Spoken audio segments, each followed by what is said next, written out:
Testing of Fuji Differential Pressure Transmitter.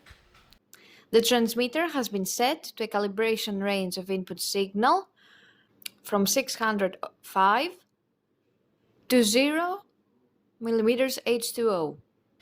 For testing, we add a 24-volt DC power supply, a multimeter in order to measure the milliamp output, and some pressurized air as input signal, and a water column.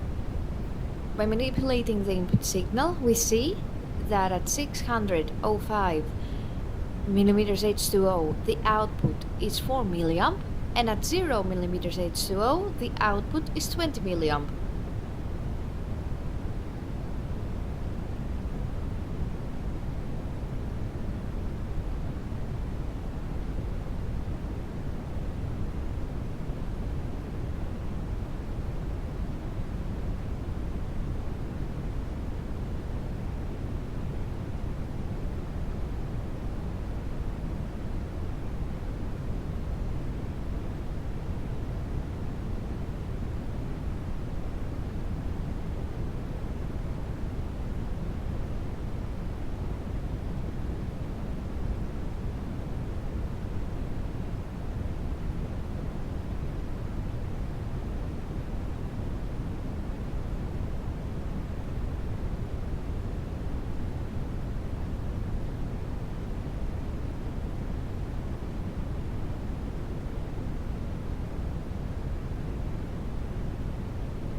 It is now clear that the differential pressure transmitter is working successfully and is ready to be delivered to the customer.